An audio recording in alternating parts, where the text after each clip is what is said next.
Friday, March 29th, I'm Lisa Ruffiange, and this is TV7.ca News. And here's something I've waited almost my entire life to say. A big thanks needs to go out to Coro Collective for this wall of cotton candy. Today we meet the Alberta Party candidate for Mornville-St. Albert, Neil Coratash. The city has an important message to dog owners, and Enviropalooza is this Sunday. But first... An Edmonton-born opera singer is performing at Gracie Jane's down on Perron in a few weeks, and tickets are on sale now. Daniel Rowley has found time in between his performances at the Edmonton Opera and the Calgary Concert Opera to entertain St. Albertans. I'm going to be at Gracie Jane's April 20th, and tickets are selling online and here every night, and Gracie's busy every night. Except for Monday, obviously. So it's a nice environment. It's close quarters a bit, but you can fit about 60 people, something like that. Rowley has always been a fan of opera, and starting when he was 5, and performed with the Edmonton Opera for the first time when he was 10 years old. I was singing this opera, Mullen and Night Visitors, as a 10-year-old, and we were singing Happy Birthday to somebody, all opera singers.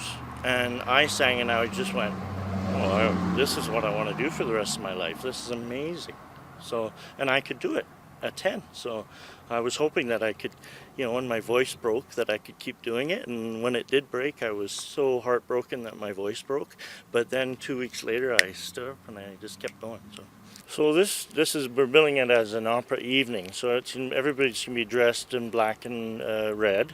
And so it's going to be mostly all opera, but there's going to be little snippets in between, like Wonderful World or something like that. But they're going to expect like they're coming to the opera, almost like coming to a ball. It's going to be dress up and have fun. Tickets are available for the April 20th event at Gracie Jane's, or you can email the event organizer at 77ejej2@gmail.com. Seeing the show, it's going to be a lot of fun. Marlis Gunderson of St. Albert, she's a pianist. She's going to be accompanying me on the Liberace piano, because that's what it is. Gracie, she does a lot of art, and she's painted this piano like Liberace, and it's amazing. So it's going to be a great time.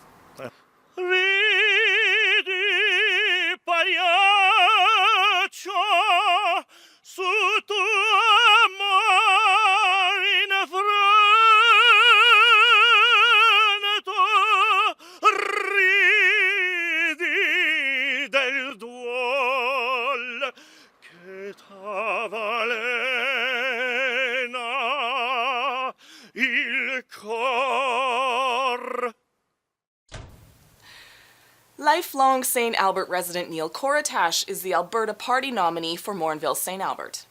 I guess for Mornville-St. Albert, I'd like people to know that this is my home. I grew up, as I said earlier, I grew up in St. Albert, lived here 38 years.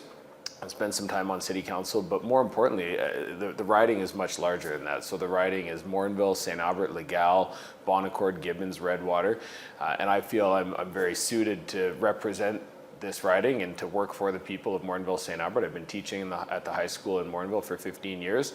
My wife's from Gibbons. I teach an agriculture class and have made a number of connections in the agricultural community in the riding, and so this riding really is my home, and I look forward to being able to represent the people of Mornville-St. Albert.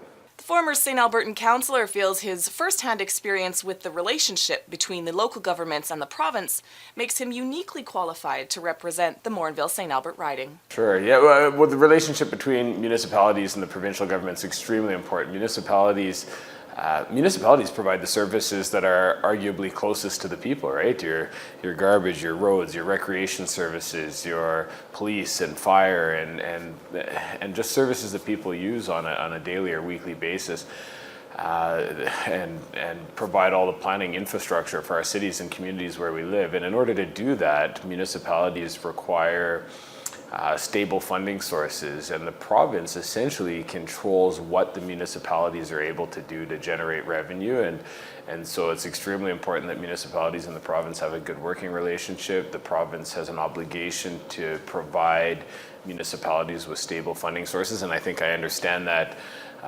probably more than most, given my time on city council. I understand how important those provincial infrastructure dollars are for municipalities, and not just infrastructure, but policing and rural communities as well. They get funded through the province, and transportation, highways, all kinds of stuff. So no, it's incredibly important, the relationship between municipalities and the provincial government. I first got involved in politics when I was 13, 14 years old. My mom was a little bit involved in politics,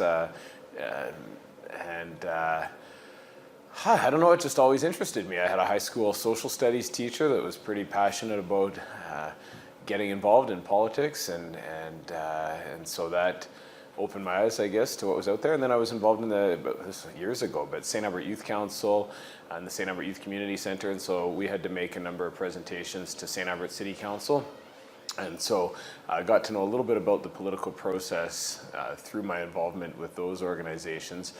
And from there, took an interest in city council issues, ran for city council when I was 21, and spent 6 years on St. Albert City Council, and have just been involved in all things political ever since. And don't forget, the election is April 16th. The City of St. Albert and their partners invite residents of all ages to explore different interactive environmental stations at the 2019 Enviropalooza event. Attendees can learn about the city's Home Energy Assessment Toolkit and the Yellowfish Road program. You can also enter to win prizes and play waste sorting games. This family-friendly event takes place this Sunday at the St. Albert Public Library from 1:30 till 3. And should your kids file taxes? Krista Lucier answers that question and more on Financial Focus. I want money.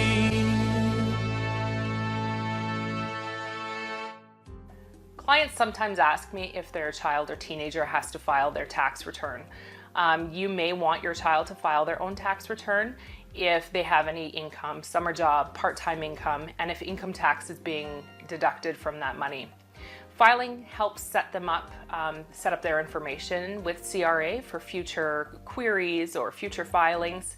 It also gives them contribution room for their RSPs. Even if they're under 18, any income that you're earning is adding contribution room for future RSP. It's also a teaching moment for your child. I like to say that it's a good life preparation. It helps them to understand taxes and CPP, deductions on payroll. Often a child will just take the number of hours that they worked, multiply it by their wage, and think that that's the money that's coming in, when it not necessarily is. Will it affect you? It very well could. If you're a single parent, it may affect your earnings by reducing your equivalent to spouse credit and thereby reducing your refund on your income tax return. You get to choose which child you claim as your equivalent to spouse. So I always recommend that you pick the lowest income child, often your youngest child, because the income that they make, if any, is going to be less than your older teenager. It's important that you choose software that offers free filing if you're doing your own. Students and low-income individuals can file for free, and any professional that you may encounter will often give you a student rate or a dependent rate. Just make sure that if your child is filing their own tax return, that you are including their income on your tax return under their dependent section. This is Crystal Lucier with Preferred Tax Solutions for TV7.ca. I want money.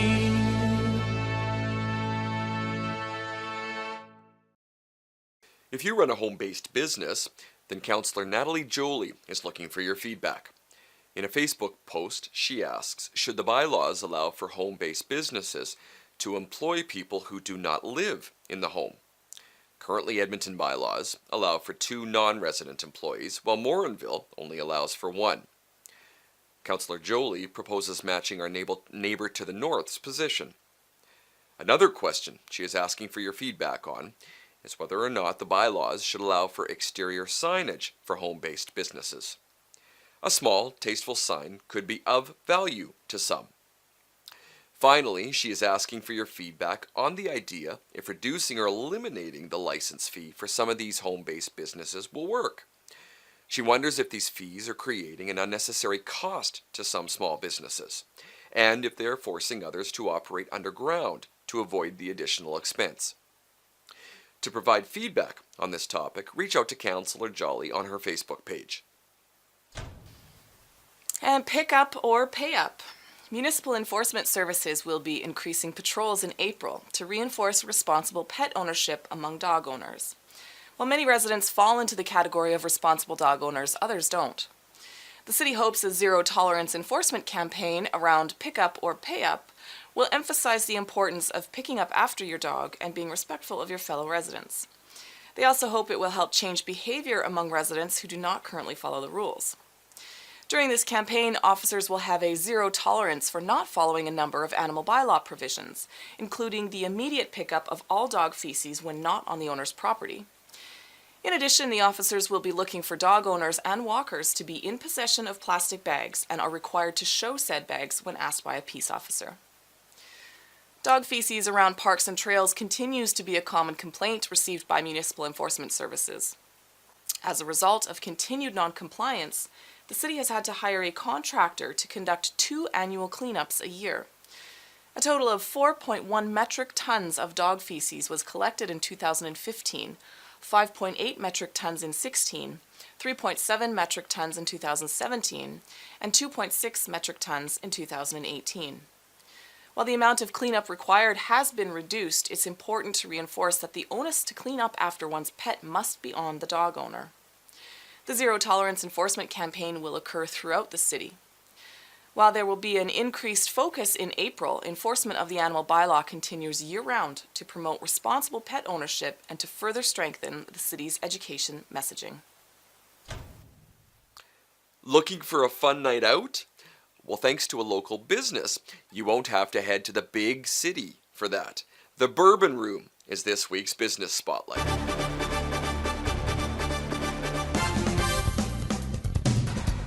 Hi, I'm Paul Ballack from the Bourbon Room, 205 Carnegie Drive in St. Albert, Alberta, where we're the home of the only dueling piano establishment north of Calgary. Come and see us.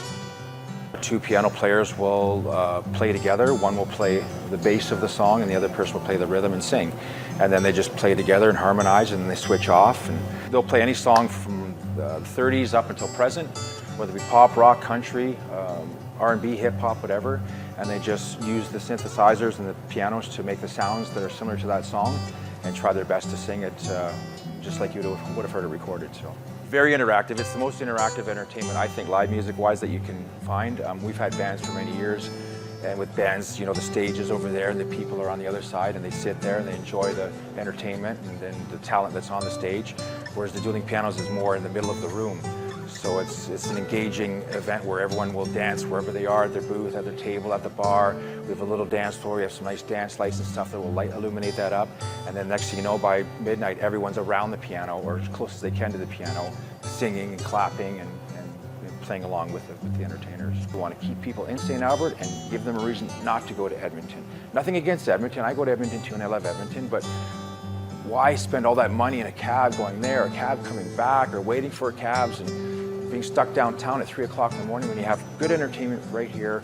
We have great food. It's a beautiful looking room. We just did renovations 2 years ago and changed everything from front to back in this location.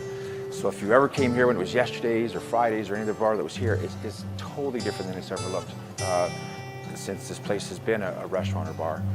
So we're giving people a reason to stay here. Our pricing is really good.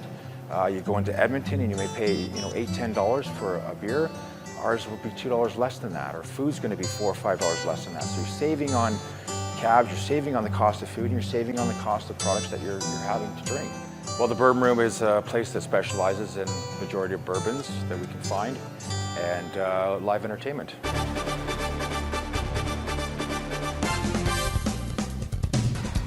As we reported last week, the Mayor's Celebration of the Arts Awards were handed out on March 21st, and we interviewed the winners. Those interviews can be found on our website. During the ceremony, the Lifetime Achievement in the Arts Award was presented to internationally acclaimed artist and local Louis Lavoie. Mr. Lavoie is a painter and creator of the mural mosaic concept. Together with a team of contributing artists, he has created over 200 community murals in locations that span the globe. 2 of these murals are found in the Musée Héritage Museum, and his mural mosaic adorns Lois Hole School. Mr. Lavoie has illustrated 2 books and served as artist in residence at many local schools, and is clearly deserving of such an honor. And here is Michelle Parker in Let's Get Fit.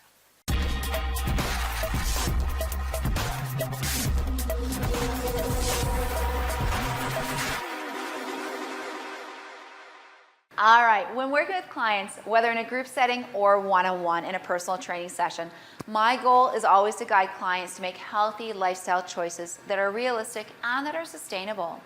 Slow and steady progress is often more sustainable than looking for that quick fix exercise routine or that magic pill that may get a quick appearance changes, but in the long run will likely have you right back to where you started, or worse yet, further behind than when you first started.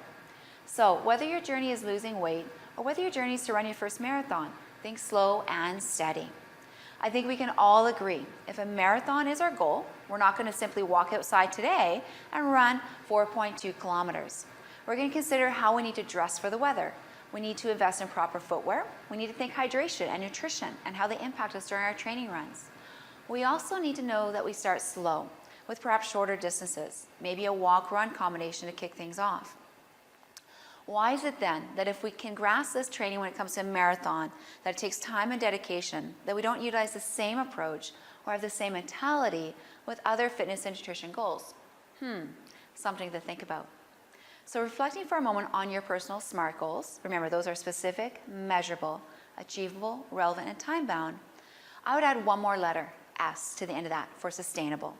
When setting your personal goals, fitness or nutrition, make sure that they are also sustainable goals. All right, everyone, it is time for today's move of the week. This is one that's going to help with a little bit of stretching, as well as get maybe a little bit of muscle going at the same time. So we are going to be taking it back down to the floor, everyone. So come on down with me. Come down onto your floor. All right, now that we're down on the floor, everyone, we're going to come all the way down. So we're sitting back on our heels. From here, reaching your arms out in front. A nice long stretch, feeling that stretch through your shoulders as your forehead comes towards the floor. From here, we're going to roll our toes under, pushing our hips up to the ceiling. We're going to be keeping our ears between our biceps, our back is flat, and we're pushing our heels towards the ground, feeling that stretch in through the calves. So this is a nice, easy way to end off your day. We're going to come all the way forward into your plank, hold it here for a couple of deep breaths, work on that core engagement for a few moments, and then sink back down onto your knees. We're going to flow right back in, sinking our hips down nice and low, taking advantage of the stretch. Deep breaths in and out before again rolling those toes under, pressing your hips back up to the ceiling, feeling that stretch to the back of your calves again. And you've got it. We're going to come back into that plank, working that core just a little bit. Take a moment to squeeze your glutes. Take a couple of deep breaths here before you sink back down. Each time you move through this, think about lengthening the time by one additional breath. All right, everyone, that is our move of the week. And from TV7.ca, I'm Michelle Parker. Thanks for joining.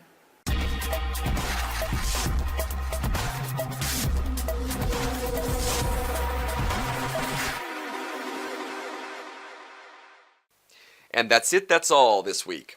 If you have any community events or news you'd like to share with our viewers, please send us an email at news@tv7.ca. And as always, from all of us at TV7.ca, I'm Paul Huckalak, and have a great week.